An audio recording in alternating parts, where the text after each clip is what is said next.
Ahoj, vítám tě na YouTube studiodesart.com a dnes si ukážeme návod krok za krokem, jak tuto fotobudku osadit vnitřnostma, aby dokázala vydělávat peníze. Za prvé, tady je část, kterou můžete orendat, je tam jenom pak díra a můžete tam dát jakýkoliv monitor, 13 palců dotykovej, popřípadě využít náš systém s 3D tištěným rámečkem, který tam zapadne a udrží iPad. iPad je řešení, které doporučujeme. S M-kovým čipem vám iPad vydrží několik let. K osazení potřebujeme 4 šrouby, matky a nějaké podložky. A osadíme prvně jenom spodní část. Spodní část doporučuji použít delší šrouby a nahořejšek kratší. Tak.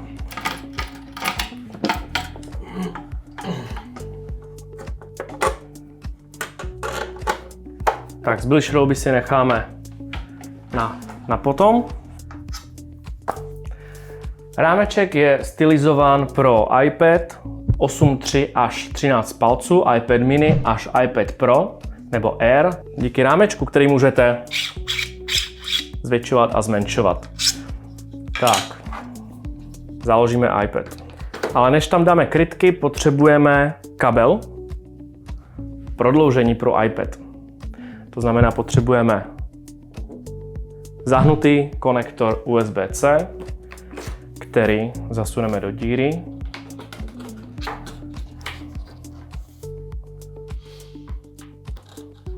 Tak. A iPad schováme do fotobudky, do rámečku. Teď nás čeká ruční práce trošičku těžší, protože potřebujeme dát ty šroubky, ty menší, takto. A následně se pokusíme trefit do díry zádu. Tak. Máme tam šrouby.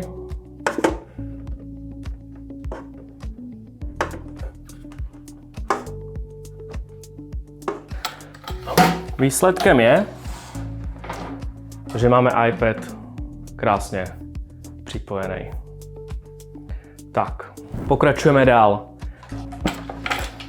Další důležitá část je fotoaparát. Ten jde na poličku. A postavíme ho na takzvaný Z-Flex. Je to stativ nebo stativová hlava. Samozřejmě my jsme milovníci Falcam, takže máme tady Falcam. A tento stativ připevníme nějak takto a k tomu potřebujeme kamerový šroub. Tam namontujeme. Buď kameru přimontujete přímo sem, nebo stejně jako my použijete Falcam. Police je připravená na nasazení.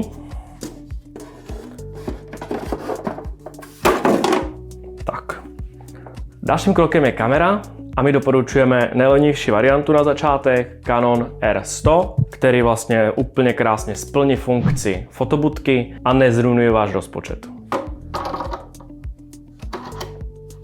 Než tam ale začneme dávat jakýkoliv kabel, ve fotobudce od nás máte Cable Management. Slouží na to, abyste udrželi pořádek v kabelech ve vaší fotobudce a systém je jednoduchý, potřebujete k tomu obyčejný zipový pásky, kterýma přichytíte dané komponenty, o kterých si teďka řekneme.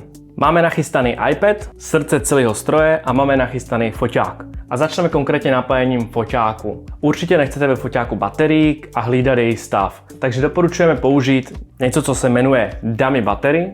Je to vlastně baterie do sítě. A určitě si pořiďte verzi s adaptérem, protože tato jednoduchá verze nám z nějakého důvodu nefungovala. Možná to bude náma, možná to bude tím danglem, možná to bude kamerou, že nejsou kompatibilní, my nevíme. Ale tahle kamera funguje s tímto adaptérem. Mimochodem všechny věci, co ukazujeme, co zapojujeme, jsou dole v popisku. Ale než dáme jakýkoliv kabel dovnitř, uděláme si v tom pořádek. Musíme přemýšlet nad tím, že díra, tato část, vychází v rohu, kde je prostor pro kabely. Ten kabel musí jít ven, takto, abychom to měli co nejčistější. Tak.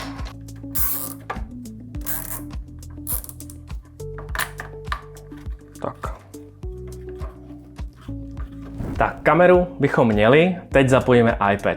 Na iPad doporučuji nekupovat levný huby, doporučujeme pořídit si Anker, to je něco, co nám funguje už roky a jsme s tím spokojení. Do hubu půjde napájení a kabel fotoaparátu. S tím musíme počítat předem, ať máme místo. Power Delivery, PD. Další věc, co záleží na vás, ale my to doporučujeme, my to děláme, je napájení blesku. Samozřejmě pokud máte vlastní blesk, například co hromada fotografů má, Godox V1 standard, k tomu adaptér na Godox a máte bezdrátový řešení. My, co se týče setupu, doporučujeme a využíváme, pokud je možno, kabel, proto používáme tento blesk, taky od Godoxu, a na ten blesk dáváme beauty dish.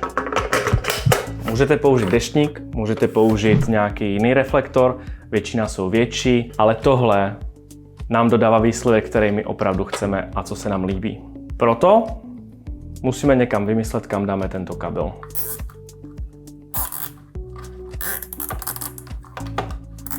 Domluvme se, že to je uhlazený. Když to máme takto uhlazeně, tak to šikovně můžeme dát na předem určené místo a použijeme na to obyčejné šrouby.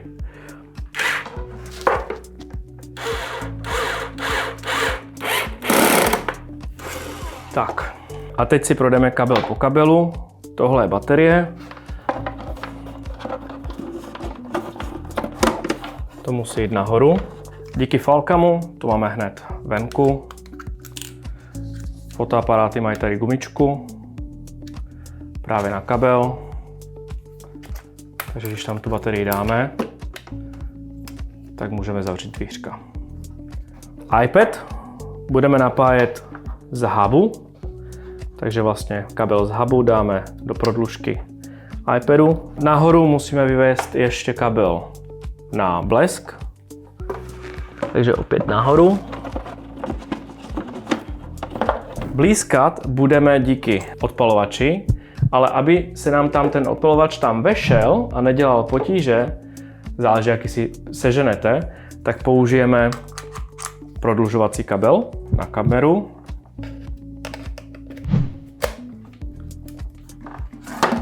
A máme odpalovač.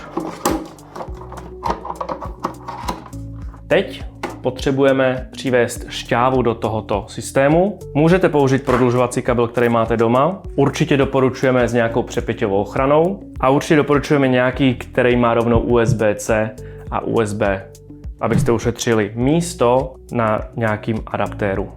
Kabel jednoduše prostrčte dírou dolů na zem a tato kostka vám zůstane nahoře. Tady je dokonce i vypínač. Prvně šahám po blesku. Tohle je kamera. A tady ten bílej, vím, že je iPad. Ten dáme rovnou sem. Ven povede už jenom blesk. Tak to nějak vlastně vypadá ten systém, pouze dva kabely, jeden do blesku a jak jsme si řekli, vlastně ani nemusí, pokud nemáte. A táto kovová sranda se přichytí nahoru a to pouze 4 šroubama.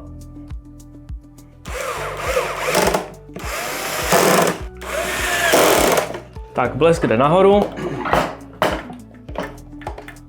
a kabel jde do blesku. A ještě šikovně můžeme uchytit. Tak jako poslední věc zapojíme fotoaparát. Kabel, který potřebujete a doporučujeme, je tethering. Je to nejrychlejší kabel. Na tenhle se nedívejte moc, protože tohle jsme vzali ze studia. Vy si určitě poříte kratší. Jeden konektor jde do hubu a druhý konektor provlečeme nahoru a zapojíme do kamery. A pokud jsme to zapojili všechno správně, tak zapojíme kabel do sítě, zapneme síť, zapneme kameru, zapneme blesk. Odpalovač nastavíme na stejný kanál, v našem případě to je kanál 30, protože my ty nižší kanály používáme na svatbách. A teď, když to na sebe natočíme,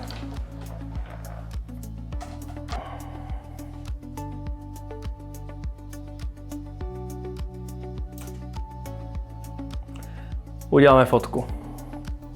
Je přesvícená, není to správně nastavený, ale funguje to. Bokem ještě postavíme tiskárnu, zapojíme, ale to je na další povídání. Nicméně fotobudku máme zapojenou a tuto prémiovou nebo 3D tištěnou můžete koupit u nás na e-shopu. Pokud máte doma 3D tiskárnu, tak si můžete zakoupit soubory a celou budku si doma vytisknout. Je to vlastně stejný model, jenom jiný materiál. Tak to by bylo. Mrkněte do popisku, jsou tam veškeré informace, celý guide, celý návod, jak to zapojit, co k tomu potřebujete a s odkazama na Amazon. Mrkněte na to a vidíme se u dalšího videa.